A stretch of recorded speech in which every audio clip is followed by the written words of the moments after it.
Hello everyone, welcome to another video of Fish Unplugged. ठीक है, तो इस वीडियो का जो शीर्षक है, एक नया वीडियो जिसका शीर्षक है scope of metallurgy materials engineering in government sector government domain. ठीक है, तो अपने देखने वाले इस वीडियो को 3 4 5 टॉपिक्स सब पॉइंट्स पे डिवाइड करके, पिन पॉइंट्स में डिवाइड करके कि क्या क्या पॉइंट्स अपने बात करने वाले हैं। ठीक है, बेसिकली मेरा नाम है अभिषेक कुमार। आप सभी अभी फिजिक्स अनप्लग्ड में हैं, तो चैनल को अगर लाइक से सब्सक्राइब नहीं करा है तो कर लेना। आगे भी कुछ इंपॉर्टेंट टॉपिक्स जो आपका डाउट हो सकता है branch related, mechanical, metallurgy, computer engineering, production, फिलहाल स्पेसिफिकली इन पे थोड़ा फोकस करेंगे क्योंकि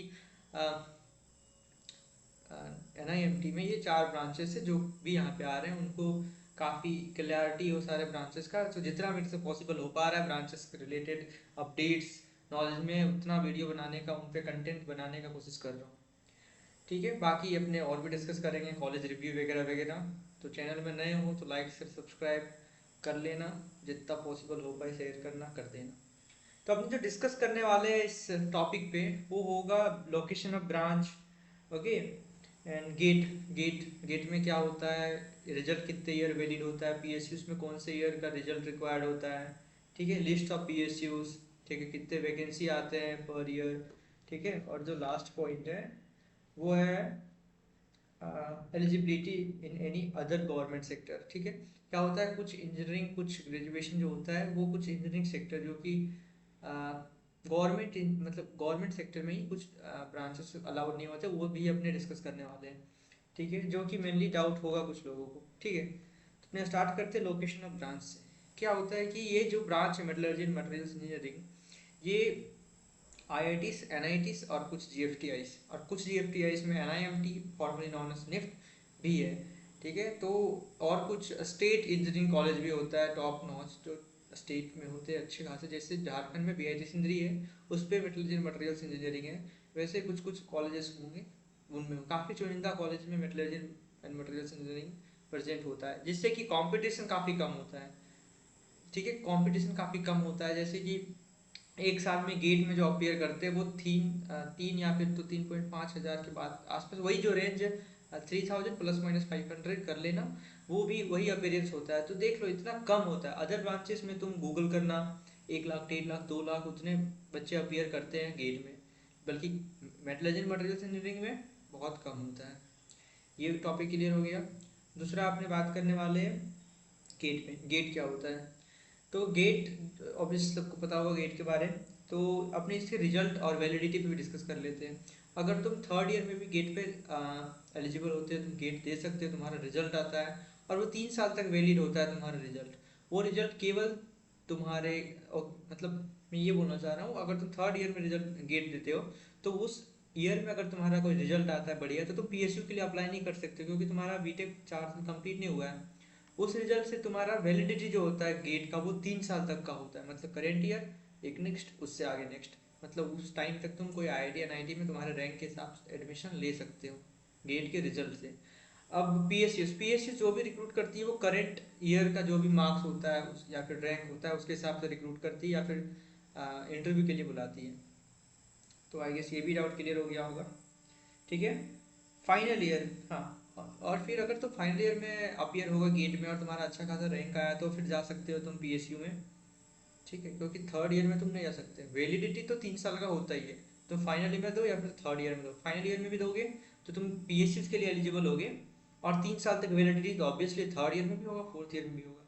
क्लियर हो गया। अब अपने बात करेंगे लिस्ट ऑफ PSU।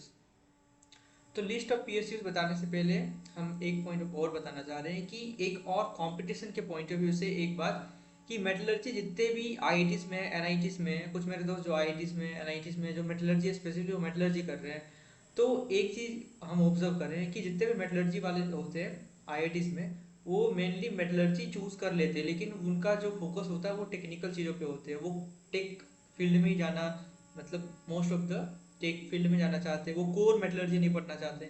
ठीक है, जिससे कि कंपटीशन और भी कम होता है कोर मेटलर्जी सेक्टर में। ठीक है, तो ये प्लस पॉइंट था, एड पॉइंट था। यहाँ पे मार्क कर देना कमेंट सेक्शन में, इस टाइमलाइन को मेंशन कर देना ताकि लोगों को पता चल सके। ठीक है, ये ऑब्जर्वेशन है, ठीक है, जो कि मैंने किया है कुछ लोगों से, metallurgy and materials engineering department के लोगों से। अब आगे बात करते हैं लिस्ट ऑफ PSUs। ठीक है, क्या है लिस्ट ऑफ पीएसयूज में? लिस्ट ऑफ पीएसयूज में अपने पास है BEL, Hindalco, ONGC, SAIL, IOCL, CIL, INL, BARC, DRDO. ठीक है, ये कुछ पीएसयूज है, और भी कुछ पीएसयूज है, महारत्ना है वगैरह वगैरह, उसमें इंक्लूडेड है कुछ पीएसयूज। ठीक है, कुछ छूट गया होगा तो देख लेना तुम फिर से। पीएसयूज के लिए जो मेटलर्जी वालों को रिक्रूट करती है मेनली, ब्रीफली मैंने बताया।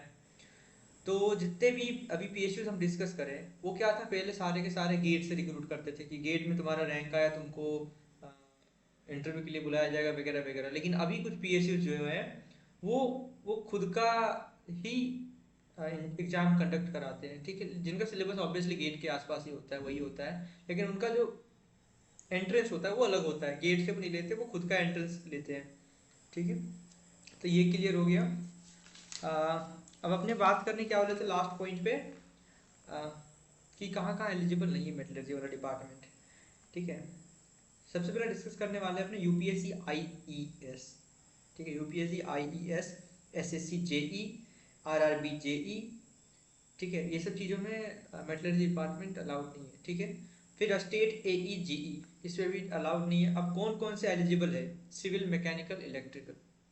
ठीक है, अगर कोई अगर छूटा होगा तो मुझे लग रहा होगा कहीं बात मैंने कोई बात छोड़ दिया है तो मैं एक्स्ट्रा पता हो कि मेरे को रिसर्च करने में कुछ गलती हुआ तो नीचे कमेंट कर देना, टाइमलाइन डाल देना, सेक्शन डाल देना। ठीक है, ये जो 3 ब्रांचेस है वो एलिजिबल है ये सब चीज़ों में, बाकी मेटलर्जी नहीं है। इसके अलावा जो ब्रांचेस होगी वो एलिजिबल नहीं होगी। ठीक है, अब बात करते हैं वैकेंसी। भाई वैकेंसी वेरी करते रहता है, कभी ज़्यादा निकला, कभी नहीं निकला, कभी निकला ही नहीं। मतलब कोई पीएसयू स्पेसिफिक, जैसे पिछले साल 50 या 55 के आसपास सेल इंडिया में था, वैकेंसी आया था, इस साल नहीं आया। ठीक है, तो वो डिपेंड करता है कि कब क्या है क्या नहीं है। बाकी जो अपीयर करते हैं वो 3000 3,500 होते हैं जो गेट मेटलर्जी में अपीयर करते हैं। बाकी वैकेंसी तो वेरी करते रहता है हर एक साल, उसका एग्जैक्ट डाटा नहीं दिया सकता। ठीक है, कुछ कुछ पीएसयूज तो खुद अपने रिलीज करते हैं, उनका एग्जाम भी अलग होता है। तो ये सब सारा जो पॉइंट्स था वो गवर्नमेंट रिलेटेड हो गया मेटलर्जी में। ठीक है, जितना भी ब्रीफली नॉलेज बताया जा सकता था। ठीक है, इसके पीछे थोड़ा ऑब्वियसली टाइम लगा। अगर कुछ पॉइंट छूट गया होगा तो मैं एक्स्ट्रा पता होगा तो नीचे कमेंट कर देना और मैं पिन कर दूंगा। ठीक है, या फिर तो नेक्स्ट वीडियो में कवर कर लेंगे। कोई डाउट हो तो डेफिनेटली पूछना, और चैनल को सब्सक्राइब कर दो अगर तुमने नहीं किया है भाई साहब, क्योंकि नॉट सब्सक्राइबर से ठीक ठाक व्यूज़ आ जा रहा है, वॉच टाइम आ जा रहा है, लेकिन सब्सक्राइब पीपल से नहीं आ रहा है। मतलब ऑब्वियसली व्यूज़ आ रहा है, मतलब वॉच टाइम आ रहा है, लेकिन सब्सक्राइब से बहुत कम आ रहा है उसका सेक्शन, अनसब्सक्राइब से बहुत ज़्यादा है। तो सब्सक्राइब कर लिया करो जिन्होंने नहीं सब्सक्राइब किया है। ठीक है, और नीचे मेंशन कर देना जब अगर कुछ भी कोई मिस्टेक हुआ हो तो, कोई भी पॉइंट छूटा हो। ठीक है, ओके।